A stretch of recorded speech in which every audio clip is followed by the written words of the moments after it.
여러분들 물가 폭등의 시대, 통장이 텅텅 비는 통장이 되기 십상이겠죠. 그래서 오늘은 이 어려운 시기를 어떻게 헤쳐나가야 할지 함께 꿀 정보를 주실 선생님을 모셔봤습니다. 네, 오늘 아는 것이 돈이다 레슨을 맡아주실 분은요. 머니 트레이너 김경필 선생님입니다. 안녕하세요. 반갑습니다. 또 얼마나 꿀팁들을 전해주실지 기대가 됩니다. 예, 좀 전에 이제 포기 얘기를 많이 하셨는데, 맞습니다. 예, 뭐 아까 보니까 휴가 포기하시는 분들 많고, 네. 그건 사실 항공을 포기하고 숙박을 포기하고 네. 하는 거지 휴가를 포기해서는 안 됩니다. 그렇죠. 차라리 휴가는 말이죠. 이럴 때 너무 비싸서 포기한다라고 너무 자책하지 마시고 네. 또 새로운 세상이 열립니다. 어려우면 또 안 보이던 것들이 보이는 어허. 것이 바로 맞아요. 세상이기 때문에. 그럼 선생님은 개인적으로 휴가를 어떻게 하실 계획이세요? 저는 이제 휴가를 강아지가 있기 때문에 네. 어디 멀리는 못 가요. 항상 그냥 휴가 때 보면 이제 가까운데 이렇게 당일치기로 갔다 오는 강아지 데리고. 휴가. 예, 그게 강아지 데리고. 바로 숙박을 포기하는 여행이네요. 그러니까 한마디로 말해서 해외 여행이라는 건 사실 생각하기 어렵거든요. 네. 또 멀리 떠나고 싶을 때도 또 있잖아요, 선생님. 근데 이제 저희 애들이 네. 엄마 아빠하고 떨어져 가지고는 하루 이틀 이상을 못 버티기 때문에 너무 선생님 생각만 하시는 거 아닌가요? 아이들 생각을 구체적으로 한번 물어본 적 있습니까? 뭐 물어본 적은 없는데 제가 봤을 땐 그런 것 같아요.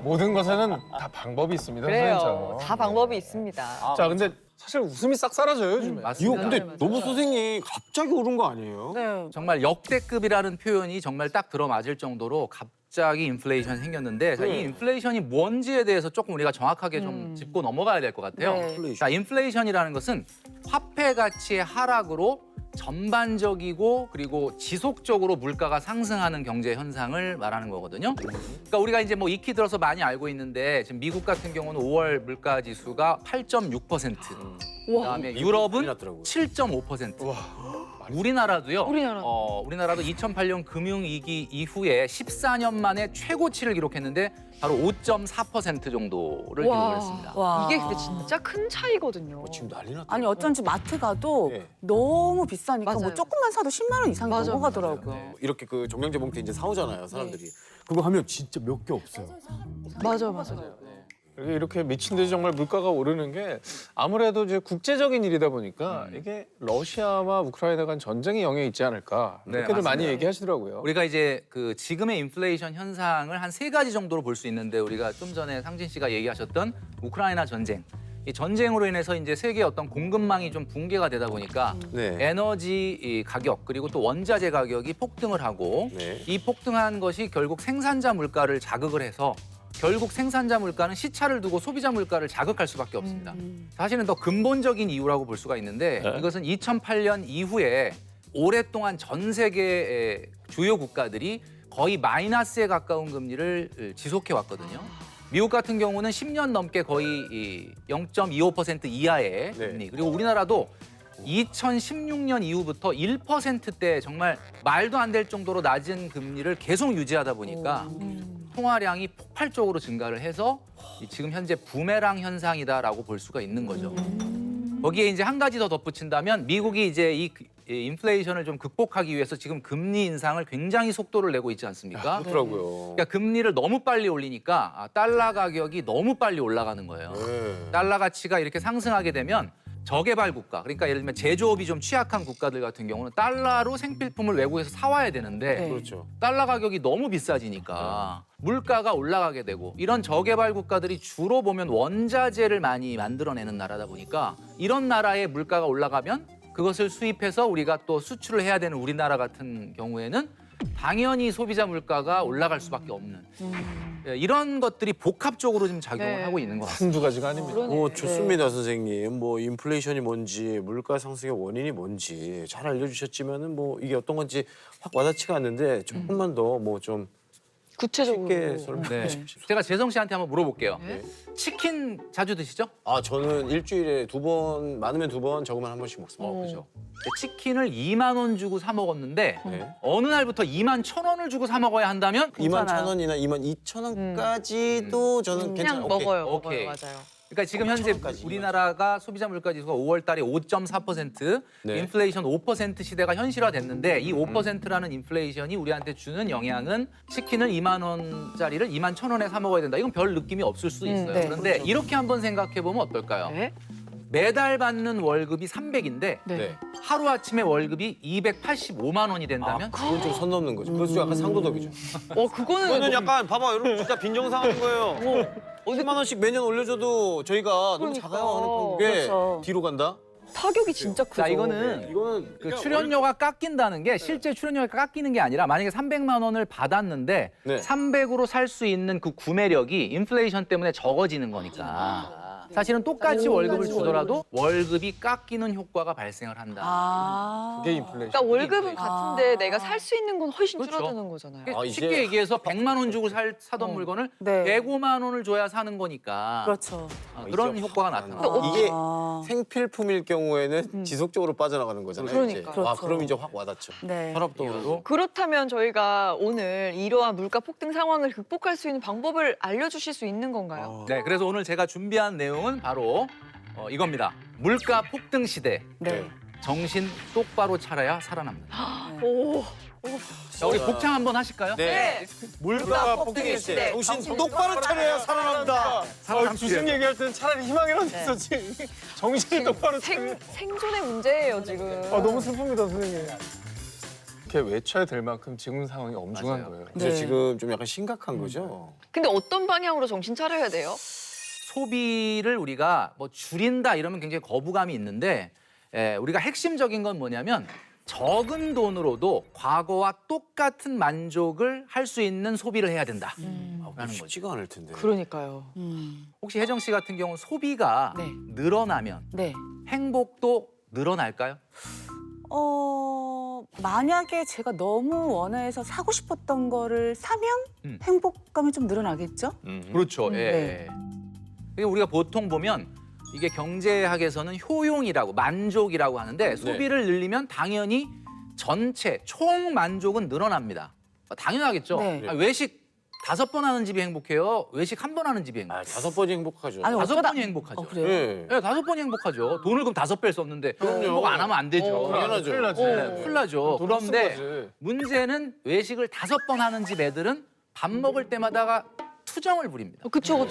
뭐 고기가 질기네, 이 집 별로네 막 이런다. 그렇죠, 그렇죠. 딱 한 달에 한 번만 한다. 어. 그러면 잘 먹습니다. 네. 너무 맛있다. 이런 맞아요. 그렇죠, 맞아요, 그렇죠. 외식 한 번에 만족, 효용이 올라가는 거예요. 그렇죠. 한마디로 무조건 소비를 많이 한다고 무조건 행복이 정비례하지는 않는다. 어. 이 얘기는 거꾸로 얘기하면 소비를 줄인다고 해서 또 행복이 또 정비례로 줄어들지 않는다라는 것을 말씀드리는 거예요. 야, 이거 쉽지 않네요. 이게 되게 유명한 이론이잖아요. 한계 효용. 맞습니다. 예. 어. 소영 씨한테 제가 질문 네네네. 한번 드려볼 텐데 치킨 중에 이 세상에서 가장 맛있는 치킨은 어떤 치킨입니까? 뭐 아무래도 후라이드 치킨? 바베큐 옛날 치킨. 통닭. 옛날 거. 저는 저 밥 비벼 먹는 거 코바. 근데 요즘 같은 시기에는 아무래도 호기가 아닐까 생각해요. 두 마리. 괜찮네요. 인플레이션 시대에는 시기가 아닐까. 1타 2피. 그러네. 지금 말씀하시는 게 다 개인적인 주관적인 네네. 맞는 건데 네. 제가 말씀드리려고 하는 건 뭐냐면 가장 맛있는 치킨 잘 생각해 보면요. 네? 오랜만에 먹는 치킨. 아이, 참, 빠지게 뭐 하시는 거예요? 근데 그런 거 있어요. 배고플 때 먹는 치킨도 맛있죠. 그렇죠. 배고플 때 먹는 치킨도 맛있고. 오늘 경제학 강의 맞아요?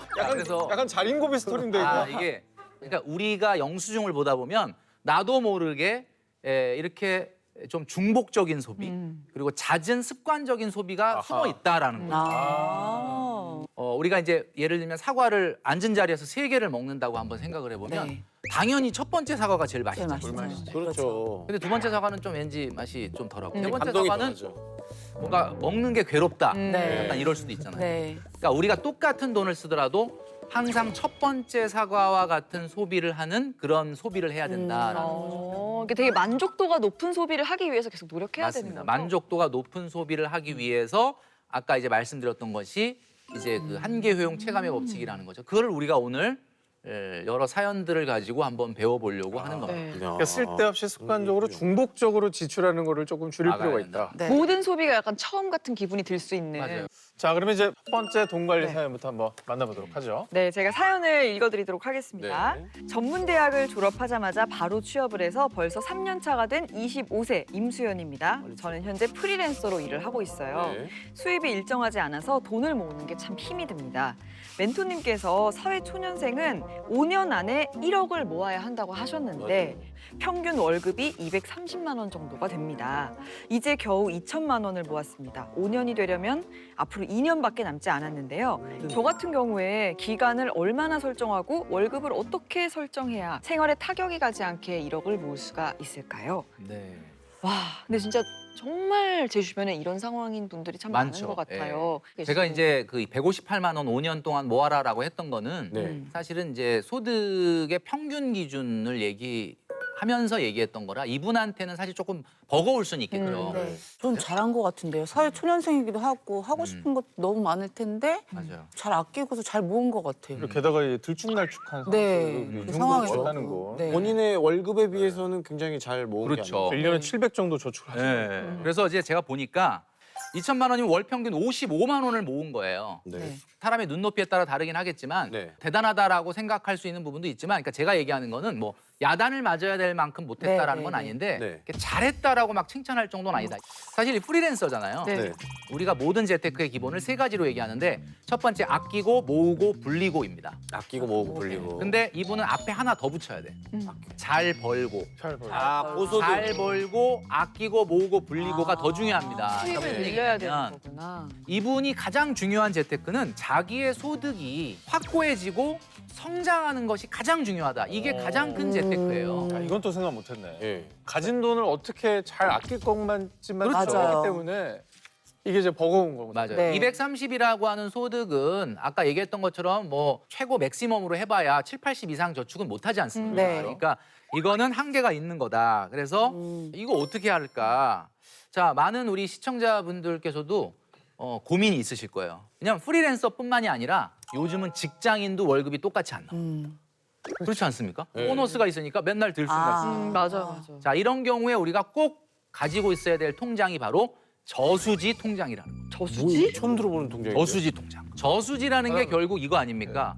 비가 많이 올 때 물을 가둬뒀다가 네. 가물 때 꺼내 쓰는 거 아닙니까? 네, 네, 맞습니다. 그러니까 제가 지금 오늘 말씀드리는 저수지 통장이라는 건 프리랜서는 매달 들어오는 소득이 일정하지 않으니까 어느 정도는 저수지 통장을 가지고 항상 230만 원을 꺼내 써야 된다라는 거죠. 그러니까 내가 어떤 달은 280이 들어왔어. 네. 그럼 230 꺼내서 50 남죠. 네. 저수지에 저수를 해놔요.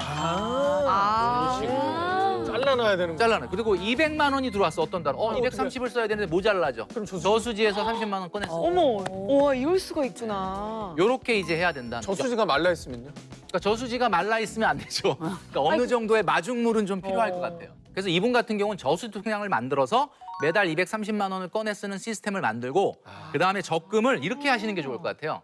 적금을 좀 재밌게 해보자. 그러니까 1,000만 원 타는 적금 하지 말고 1,030만 원 타는 적금을 해보자. 1,030만 원. 조금 무리해서.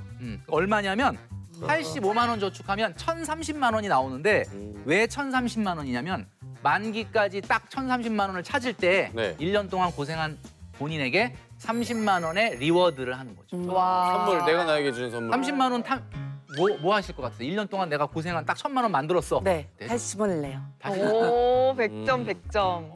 아니면 그 돈으로 휴가를 가도 좋을 것 같아요. 30으로 휴가를 어떻게 갑니까? 왜 못 갑니까? 지금 여태까지 당일치기라도 배운 내용들이 갈수 있는데. 있죠. 아, 예. 네. 선생님한테 못 들으셨어요? 반성하세요. 그렇지. 정신 똑바로 차려야지 전철 살아남을 타고 수 있다고. 전철 타고 똑바로 차려야 네. 돼. 네.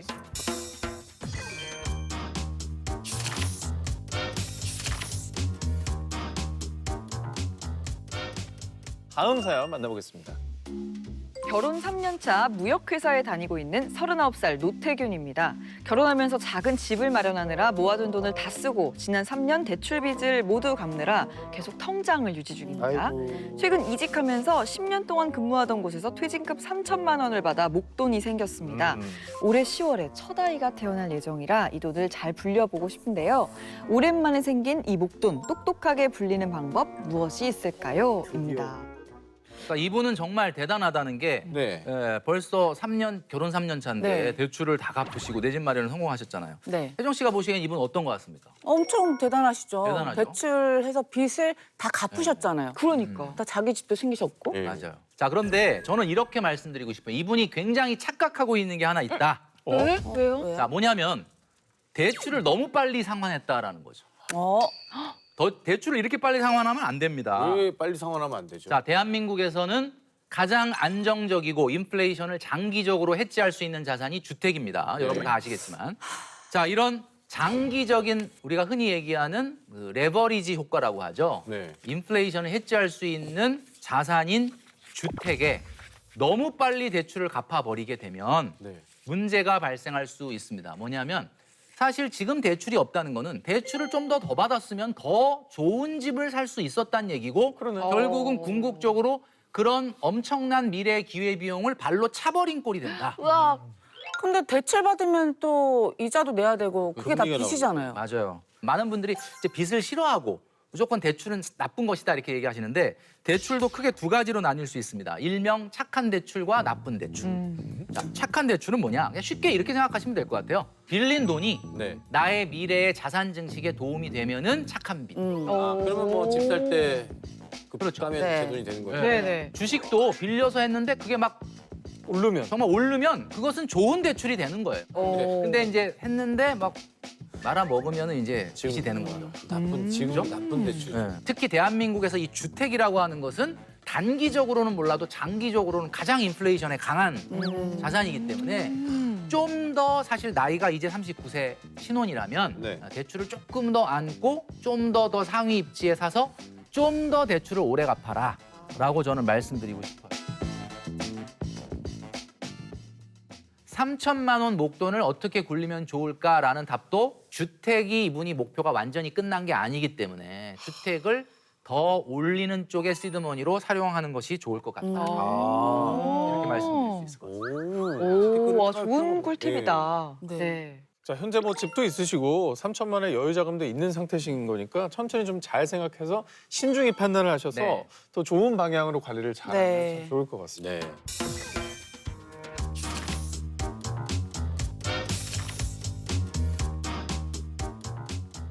자, 그러면 이제 마지막 사연 만나보겠습니다. 안녕하세요. 중학생, 고등학생 자녀를 둔 48살 김정민입니다. 요즘 노후 자금 문제로 고민이 많습니다. 저희 부부의 월 소득은 세후 700만 원 정도에 고정으로 나가는 돈이 주택담보대출 상환, 보험료, 아이들 교육비 등 320만 원 정도고요. 매달 생활비로 280에서 350만 원 정도를 쓰고 있습니다. 상황이 이렇다 보니 저축할 여유 자금이 없고 현재 모아놓은 돈도 거의 없는 상태라 생활비를 줄여보려 해도 당장은 쉽지가 않더라고요. 저희 부부의 노후 자금 어떻게 대비하면 좋을까요? 요즘 또 결혼을 늦게 하는 추세다 보니까 네. 맞아요. 거의 아이들 다 키우고 나면 나의 은퇴 시기가 다가오는 이런 고민이 많은 것 같거든요. 그러니까 은퇴를 해서도 자식한테 계속해서 지원을 해야 되는 네, 거예요. 결혼을 한다거나 맞아요. 하면은 야, 노후 자금은 이건 모든 인류의 고민거리 맞아요. 아닙니까? 노후 자금을 어떻게 준비해야 네. 될지. 제가 상담을 하다가 아는 분이 노후 자금 얼마나 필요할까, 노후 생활비 얼마나 필요할까 이래서 그러면 한번 지금 노후 생활 하시는 시어머니한테 전화를 해봐라. 그랬더니 그냥 바로 그 자리에서 시어머니한테 전화를 하시더라고요. 전화를 딱 했더니 시어머니가 하시는 말씀. 야야 말도 마라. 숨만 쉬는데 300 든다. 기본적으로 그렇게 그냥 얘기를 하셨거든요. 근데 요즘 사람들은 정말 숨만 쉬는 거에 외식도 한번 해야 되고 맞아요. 이런 게 다 포함이 되어 있는 것 같아요. 네네.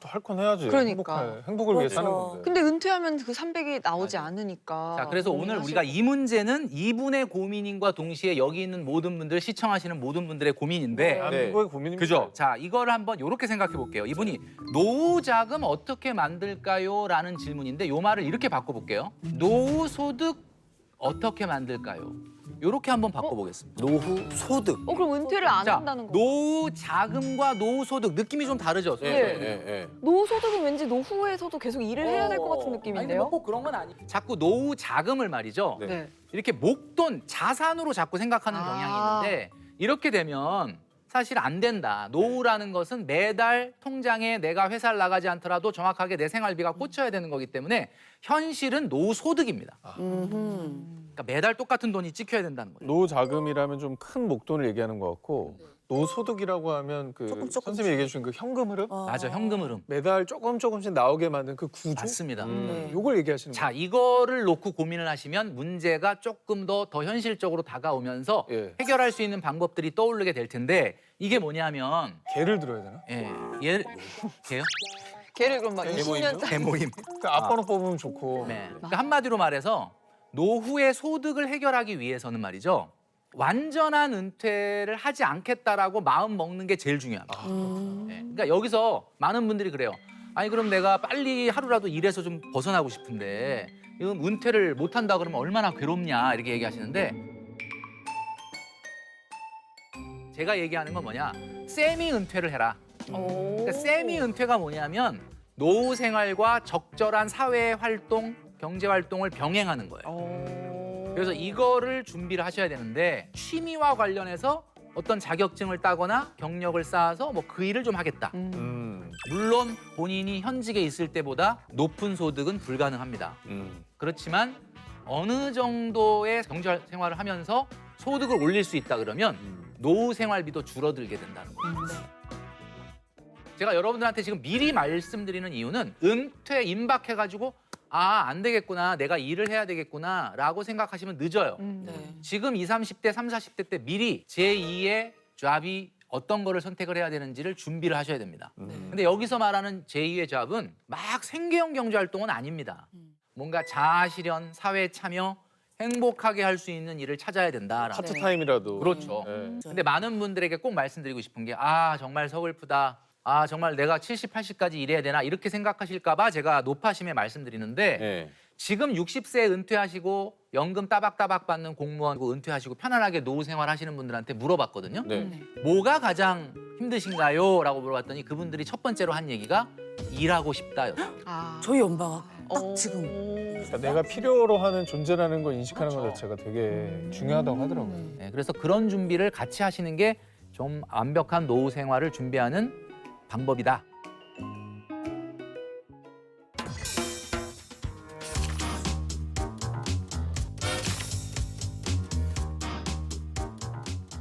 트레이더님은 혹시라도 노후를 위해서 어떤 거를 꿈꾸고 계세요? 뭐. 이제 사실 많은 분들이 이런 얘기를 많이 물어보세요. 그래서 저는 바로 이렇게 얘기합니다. 죽을 때까지 일해. 와. 저는 이제 그런 걸 꿈꿔요. 아무래도 또 뭐 작가니까 네. 계속해서 뭔가를 만들고 또 쓰고 하는 일은 사실은 뭐 죽을 때까지 할 수 있지 없으니까. 않을까. 그럼요. 긍정이네요. 네. 언제까지 일하실 거예요? 죽을 때까지요. 썩어서 흙이 될 때까지. 아주. 근데 문제는 지금도 네. 죽을 것 같아요. 열심히 하겠습니다. 남편 화이팅. 요즘 참 마음이 힘든 시기잖아요. 네, 이럴 때 우리 웃으면서 새롭게 의지를 또 다지고 네. 어쨌든 우리가 또 겪어내야 되지 않겠습니까? 네. 용기를 갖고 의지를 갖고 네. 좀 잘 버텨내면 좋겠다는 생각을 해봤습니다. 네. 네. 우리 허리에 벨트 있잖아요. 네. 구멍 딱 한 개 정도만 조인다. 네. 이런 마음. 그러니까 네. 그 정도로 우리가 각오하고 이 어려움을 우리 모두가 이겨내야 되지 않을까라는 생각을 뭐 해봅니다. 든든하네요. 네. 든든합니다. 단호박 컨셉 2로. 너무 좋습니다. 너무 너무 좋아. 좋습니다. 좋습니다. 그렇다면 오늘의 주제 어떤 건가요? 네, 오늘의 주제는 바로 잘 쓰고 잘 모으는 부자 되는 공식입니다. 와, 이거는 제 삶의 모티브와 똑같습니다. 어. 잘 쓰고 잘 모으고. 네. 근데 어떻게 잘 쓰기도 하면서 잘 모으기도 하고. 근데 이게 참 고민이거든요. 왜냐면 네. 분명히 예전보다 벌이는 더 나아졌는데 네. 계속 돈이 모자라요. 맞아요. 어디로 갔는지 모르겠어요. 월급쟁이 부자들이 100% 실천했다라고 하는 그 바로 돈 공식, 그 돈 관리의 베이직 공식을 오늘 공개하도록 하겠습니다. 그렇죠. 이렇게 공식이 선생님들한테는 다 있으십니다. 맞아요, 그 공식만 우리가 외우면은 이제 대입만 하면 되는 거 아닙니까? 그렇죠, 그렇죠. 좋아요, 좋아요. 통장에 그냥 두면은 맞아요. 그게 저축 아니냐?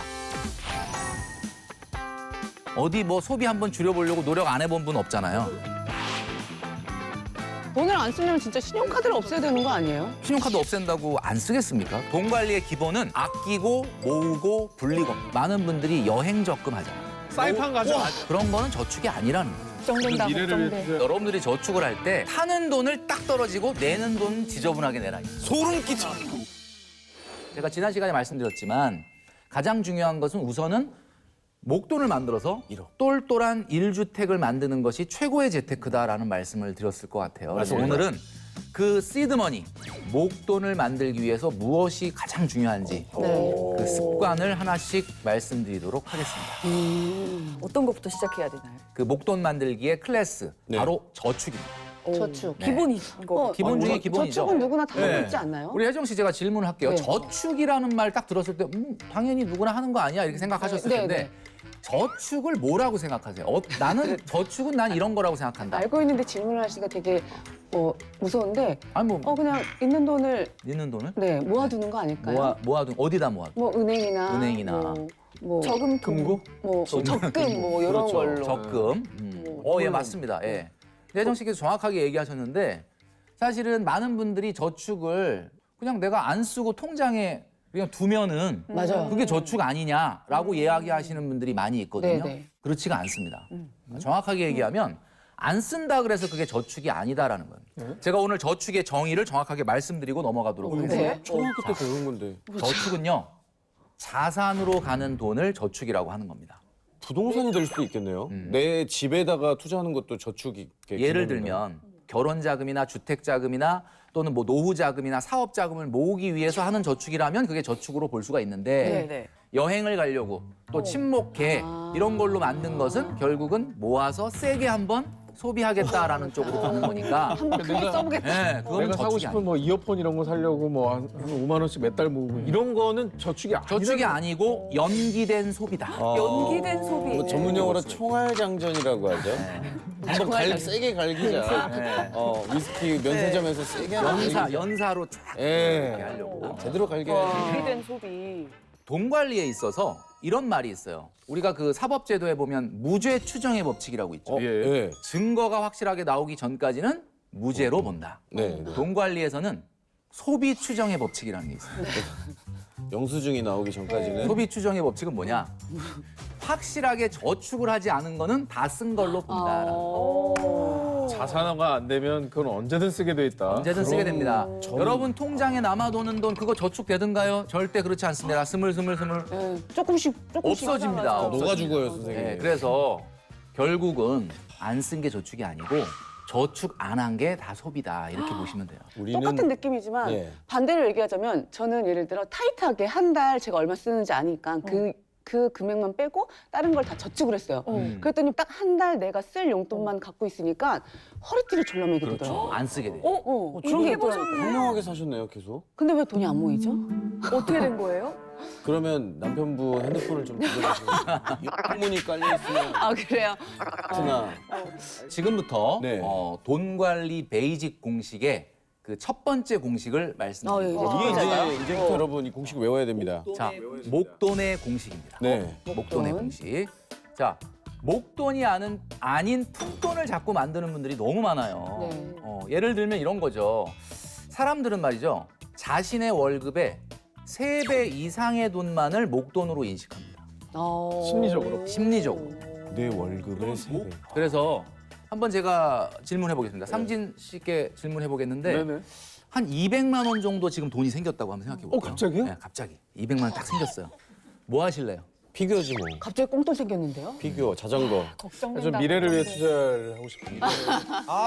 또 그러시네. 아니, 진정성 있게 그냥 인간 오상진으로 대답해 주세요. 제가 눈여겨보는 네. 스니커즈. 바로 그겁니다. 요즘에 자꾸 신발을 사면서 미래를 위해 투자한다고. 200이 된 게. 근데 갑자기 근데 없던 돈이 생기면 저는 약간 눈여겨봤던 거. 그냥 약간 네. 가치가 오를 것 같은 거. 맞아요. 그거를 사서. 지금 뭐 약간 재테크 핑계를 좀 대고는 있지만 어쨌든 소비의 생각이 먼저 딱 든다는 거예요. 만약에 2천만 원이 생겼다.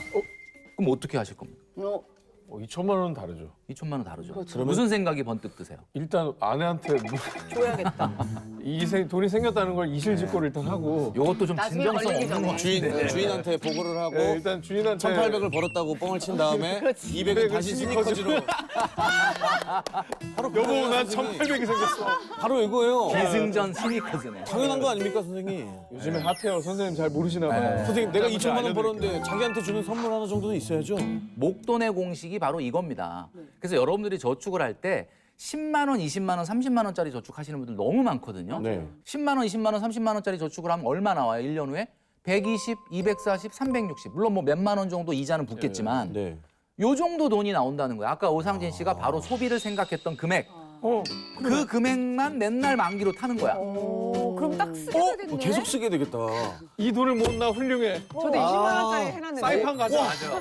사이판 나왔습니다. 사이판. 와. 밤 나왔고 맞아. 스니커즈 나왔고. 그러니까 이게 결국은 내가 하고 있는 10만 원, 20만 원, 30만 원짜리 저축의 결국 말로는 어떻게 되느냐? 다 소비로 간다. 라는 이야기. 소름 돋았어. 그러니까 어떻게 해야 되는지 방법을 알려드릴게요. 10만 원, 20만 원, 30만 원 이렇게 딱 떨어지는 금액을 하지 마세요. 그거보다는 딱 떨어지는 만기 금액을 타는 저축을 하세요. 잠깐 다시 한 번만 말씀해. 그러니까- 딱 떨어지는. 그러니까 내가 지금 내는 돈이 딱 떨어지고 타는 돈이 지저분하잖아요. 네. 그렇게 하지 말고 타는 돈을 딱 떨어지고 내는 돈 지저분하게 내라 이거. 아, 그러니까 뭐 1,400원 막 이렇게 내더라도 자, 예를 들어 볼게요. 1,000만 원. 네. 1,000만 원 모으기 저축을 해보자. 요즘 금리가 좀 많이 올랐거든요. 그래서 네. 82만 3,930원을 내면 됩니다. 지저분해. 한 달에. 근데 금액이 좀 약간 지저분하잖아. 네, 반올림 하는데 대부분. 근데 탈 때는 딱 1,000만 원 타는 거죠.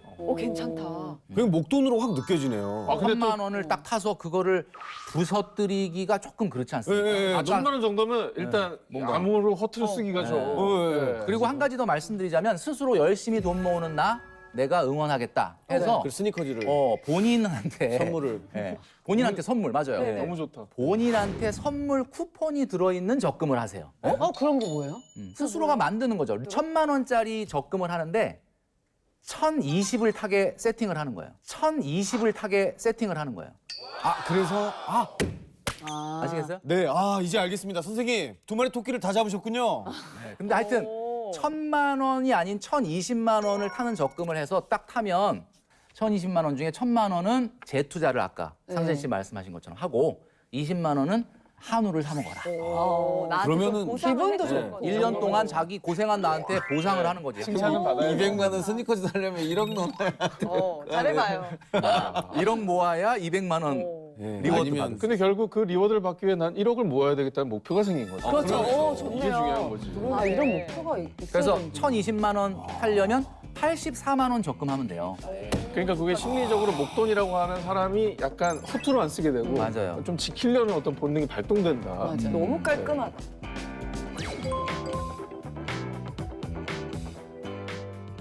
자, 그럼 다음 공식은 뭔가요? 네, 다음 두 번째 공식 말씀드리기 전에 먼저 상진 씨한테 질문 하나 하겠습니다. 잘 됐다. 나 형 혼날 줄 알았다. 그래. 아니 혼나는 게 아니고 네. 화제는 5분, 5분. 그다음에 외상은 1시간, 네. 뇌졸중은 3시간 이런 말이 있죠. 이게 뭘 것 같습니까? 골든타임.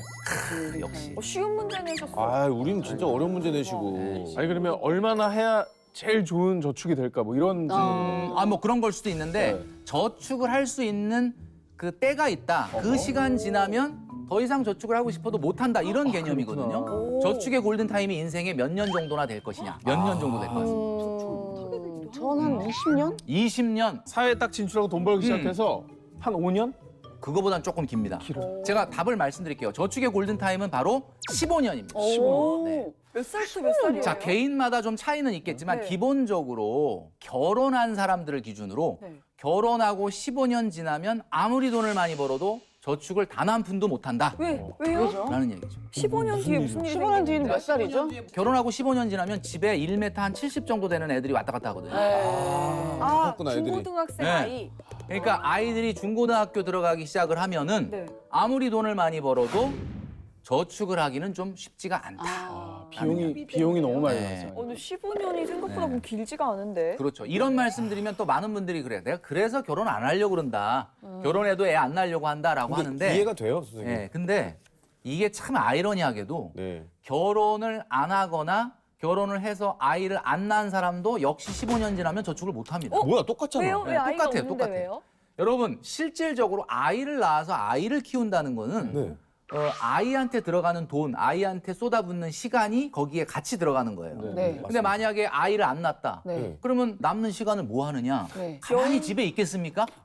여행 가기, 레저, 문화, 여행 가고. 또 외식, 보상 심리가 있잖아. 보상심리. 스니커즈. 아이가 있는 집은 아이 때문에 스트레스가 있지만 아이가 없는 집은 아이가 없어서 스트레스가 있거든요. 맞아요. 그래서 제가 알고 있는 딩크족 부부는 아우 이제 뭐 둘이 버는데 아이도 없고 그러니까 돈 많이 모으겠거나 생각을 했는데 웬걸 예, 아이 없으니까 둘이 이 세계 아주 그 스킨스쿠버 포인트를 다 다니면서 여행을 하고 돈을 거기다가 놓고 거기다가 그냥 쏟아붓는 오로라 보러 간다 그러고 뭐 난리도 아닙니다 지금. 돈이 아니, 하늘로 공중부대 근데 막 15년 동안 계속 열심히 저축을 했으니까 그런 심리가 생기는 게 당연하고 저는 그렇게 쓰는 게 나쁘지 않아요. 네, 맞아요. 그런데 이제 제가 골든타임의 공식을 말씀드리는 이유는 대부분 많은 분들이 이렇게 얘기한다는 거지. 사회 초년생들은 나는 지금 월급이 200~300밖에 안 되니까 네. 먹고 죽을 돈도 없다. 내가 나중에 승진을 해가지고 네. 과장 달고 차장 달아서 막 400, 500, 600 받으면 그때 저축 많이 하겠다. 이런 이야기를 하는데 그게 아니라는 이야기죠. 맞아요. 그래도 돈을 많이 버는 사람은 결혼하고 15년이 더 지나도 오래도록 이렇게 저축을 할 수 있지 않을까요? 뭐 전문직 같은 경우에는 한 1,000만 원 정도 벌 수 있는 사람들도 그렇죠. 그렇죠. 제가 멘토링을 하고 있는 그 직장인들 중에서 월급을 네. 받는 사람 중에 300만 원부터 3천만 원까지 있거든요. 와, 고소득 월급이 3천만 원이에요. 네. 그러면 아이가 교육이 시작돼도 좀 저축할 수 있지 않을까 네. 이런 생각을 하는데 제가 그 집에 딱 놀러 갔다 와서 깜짝 놀랐거든요. 왜요? 일단 소득이 그 정도 되면 네. 애들이 대한민국에 없습니다. 외국에 있구나. 네. 저기 뭐 캘리포니아, 뉴욕 뭐 이런 데가 있어. 부모님이 돈 벌고 그놈들이 쓰는구나. 그렇구나. 자, 뭘 얘기하느냐? 소득이 많고 적고를 떠나서 아무리 소득이 올라가더라도 15년 지나면 저축을 거의 못하게 되기 때문에 바로 지금 여러분들이 저축의 골든타임을 지나가고 있다는 것을 명심하셔야 저 돼요. 7년 남았어요. 7년. 결혼한 지 7년 됐으니까. 와, 우리도 얼마 안 남았네요. 네. 진짜 빨리 해야겠다.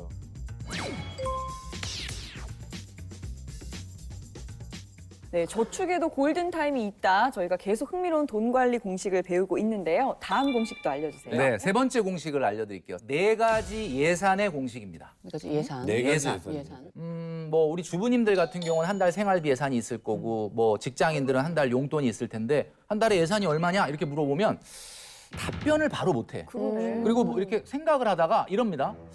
150에서 200 이렇게 얘기해요. 맞아. 그럼 이게 150이란 얘기예요? 200이란 얘기예요? 그러네. 150에서 200이란 얘기죠.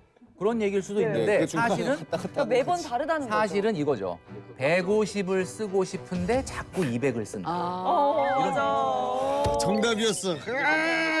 그래서 4가지 예산의 공식이 필요한 이유를 말씀을 드리겠습니다. 우선 예산은 말이죠. 최소한 월 예산 3가지와 연간 예산 1가지 정도를 만들어야 된다. 4개나 돼요? 이게 바로 4가지의 예산 공식이 되겠습니다. 월 예산, 월 예산. 월 예산. 월 예산 3개. 기본적으로 들어가는 돈을 우리가 보통 고정 지출이라고 그러죠. 네. 네. 자, 여러분 고정 지출은 특별히 예산이 필요가 없습니다. 그래요? 왜냐하면 고정 지출을 한번 딱 정해 놓으면은 그 금액 이상은 잘 안 나가잖아요. 네. 예를 들면 교통비, 통신비, 대출 이자, 네. 공과금 이런 건 딱 정해져 있잖아요, 네. 거의.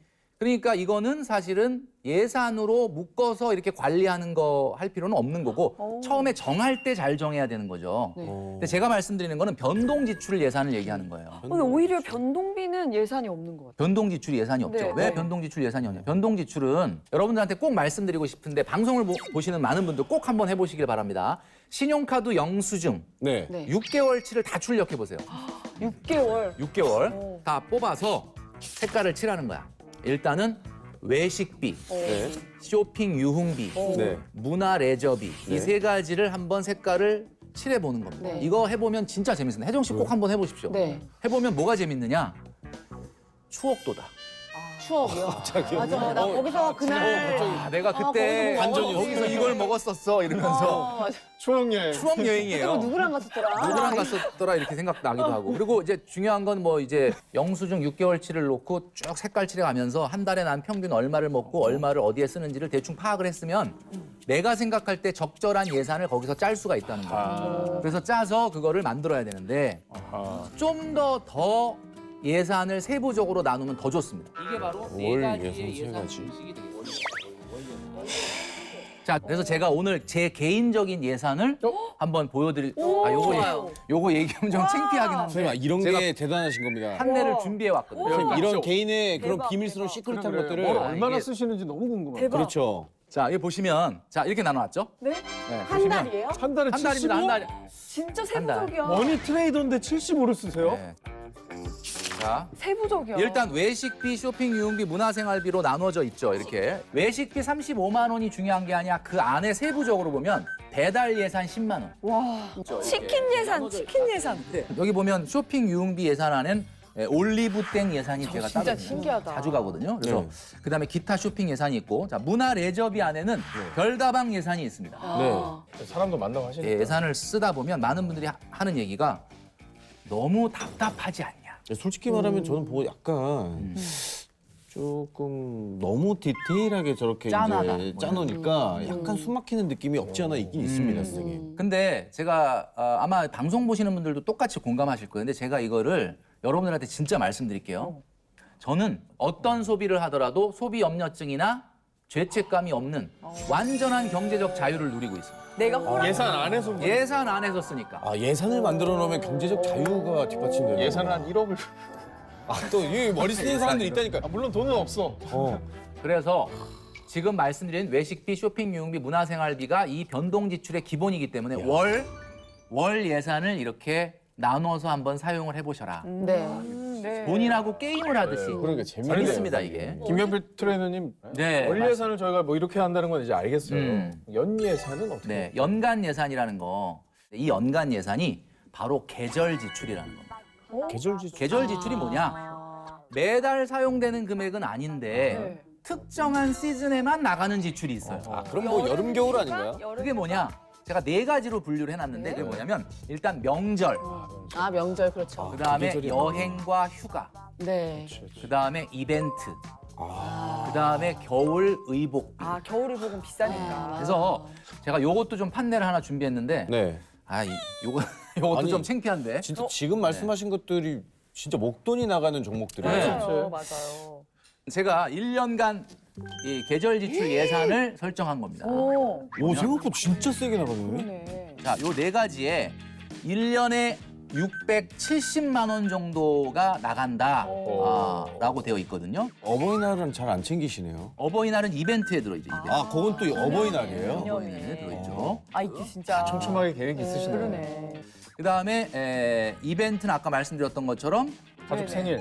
가족 생일 그 정도 챙기면 되는 거고, 평상시에 우리 옷 사는 거는 하절기에는 그냥 뭐 내 용돈 쇼핑 유흥비의 예산에서 그냥 쓸 수가 있는데 11월, 12월에 뭔가 하나 장만을 해야 된다 그러면 그거는 목돈이 나가고 맞아요. 아, 미리 예산을 정해두니까 진짜 쓸 때 마음이 좀 편하겠어요. 맞아요. 마음 쓸 때 마음 편하게 쓸 수가 있습니다. 그래서 자, 그러면 중요한 거는 이 계절 지출 예산은 어느 정도가 좋냐? 제가 말씀드릴게요. 본인의 월 소득의 1.5배가 넘지 않는 게 좋습니다. 월 정해져 있네. 소득의 1. 300만 원 정도 월급 타는 분이다 그러면 한 400, 450 안 넘는 게 좋다는 거죠. 자, 그러면 400만 원을 만들기 위해서는 한 달에 얼마를 그 통장에다가 붙여야 되느냐? 그러면 33만 원씩 자동이체를 걸어야 돼. 자동이체를 걸어요. 33만 원.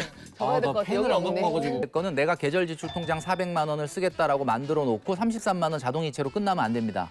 명절에 얼마 쓸 거고, 여행에 얼마 쓸 거고, 이벤트에 얼마 쓸 거고, 겨울의복비 얼마 쓸 건지를 나눠놔야 내가 돈을 꺼냈을 때 문제가 안 돼요. 왜냐하면 400만 원 통장은 만들어 놨는데 여행 시원하게 한 350 딱 땡겨서 써버리면 나머지 쓸 게 없지 않습니까? 겨울에 반팔 입고 다녀야지 뭐. 어버이날 어머니 이거밖에 준비 못했습니다 하면서 2만 원. 2만 원 딱 문화상품권 만 원 하나 네, 드리고 문화상품. 엄마한테 물어보. 아, 그럴 아니, 수가 없잖아요. 네, 그러네요. 아니, 그러니까 뭐 미리 저희처럼 이게 수입이 좀 일정하지 않은 프리랜서들은 또 더 생각해 볼 만한 네, 부분이 맞아요. 프리랜서한테 정말 필요한 팁이죠. 예. 그런데 직장인도 마찬가지입니다. 왜? 직장인들 요즘 월급을 12분의 1로 주질 않아요. 맞아요. 직장인들도 보너스가 있어. 그러니까 마치 돈 나오는 거는 월급쟁이라 하더라도 프리랜서처럼 돈이 들어옵니다. 그러니까 이게 꼭 하셔야 돼요. 그러면 경계가 상관없네.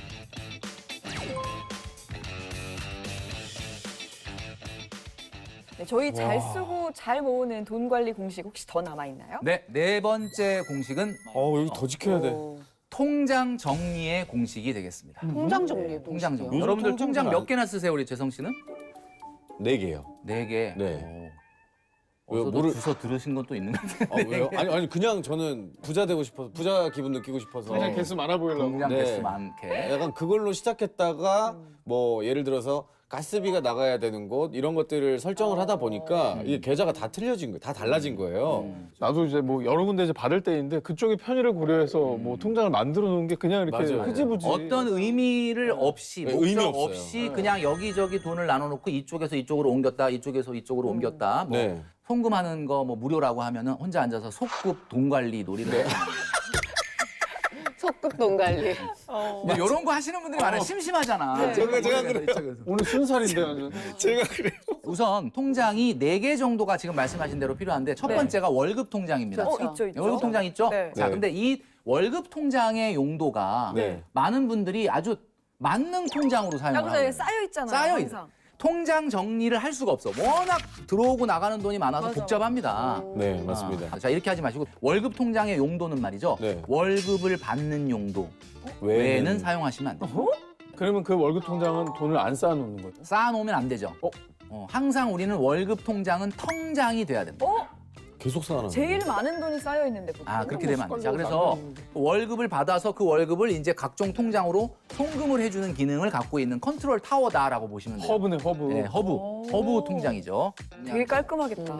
그다음에 두 번째 소비 통장이라는 게 있는데 이게 바로 여러분들이 지금 쓰시고 있는 월급 통장의 기능인 거죠. 네, 맞아요. 자, 이 소비 통장에는 바로 월급날 월급 통장에서 한 달 예산이 입금되는 겁니다. 아까 우리 예산 배웠죠? 예산. 네. 예, 변동지출 예산. 그러면 그 자동이체에 예산이 걸어놓으면 입금이 딱 되는 거죠. 이 통장을 합쳐서 쓰고 있었네요. 저희는. 그다음에 세 번째는 아까 말씀드렸던 계절 지출 통장입니다. 네. 연간의 이 비정기적인 계절 지출을 모아놓은 통장. 아까 말씀드렸죠? 매달 일정한 금액을 송금을 해서 네. 이번 달에 만약에 여행을 휴가가 있어서 가야 된다. 그러면 얼마 정도를 써야지라고 예산을 세운 다음에 여행을 갔다 오세요. 갔다 오고 난 후에 영수증을 모으셔서 이 영수증 금액만큼은 그 통장에서 꺼내서 결제하시면 됩니다. 마지막 네 번째 통장은요. 예비자금 통장이라는 겁니다. 자, 만일 보너스나 상여금이 많이 들어오는 직장이다라고 하면 이거를 좀 따로 담아놓을 필요가 있는 통장이 필요해요. 네. 근데 이거를 월급 통장에 남은 보너스를 담아놓으면 어떻게 되느냐? 여기에 이렇게 돈이 딱 들어있으면 어느 순간 그 돈을 이렇게 계속 쳐다보잖아요. 맞아요. 네. 제가 그러면 말했던 자꾸 이상한 생각이 들어요. 그러네. 신발집으로 눈에 보이면 보내야겠다. 쓰게 되니까. 맞습니다. 네. 그래서 사실은 예비자금 통장이라는 게 없으면 제일 좋기는 해요. 왜 그러냐면 혹시 어떤 일이 생길지 모르니까라고 만들면 혹시 그 어떤 일을 본인이 만들어.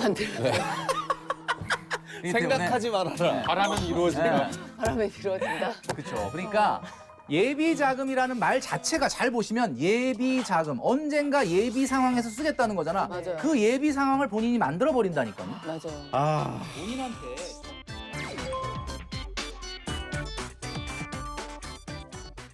여러분 혹시 네. 소영 씨는 돈 사랑하세요? 네. 바로 나오네. 근데 답이. 돈 싫어하는 사람이 있을까요? 아니 그러니까 돈을 싫어하기가 사랑하냐고. 재성 씨는 아. 돈 사랑합니까? 사랑하죠. 사랑합니까? 네. 그럼요. 혹시 국어 사전에서 네. 사랑이라는 단어 찾아보신 적 있습니까? 한 번도 없는 뭐 것 같은데. 아껴주고 이런 말 있었던 것 같은데? 사랑이라는 단어를 국어 사전에 찾으면 이렇게 나와요. 뭐라고 나와요? 몹시 아끼고 소중히 여김. 이게 무슨 얘기냐면 사랑하지 만약에 않았습니다. 재성 씨가 돈을 사랑한다면 네. 돈을 아끼라는 아끼셔야 돼요. 대성 씨는 막 저는- 보내버리잖아. 전 돈과 불륜이었던 것 같아요. 미워하네. 돈을 증오했네요. 네. 돈을 아주 애증- 싫어하네. 애증의 관계였네. 자꾸 보내버리니까. 돈을 내가 봤을 땐 와 이거 진짜 명언이다.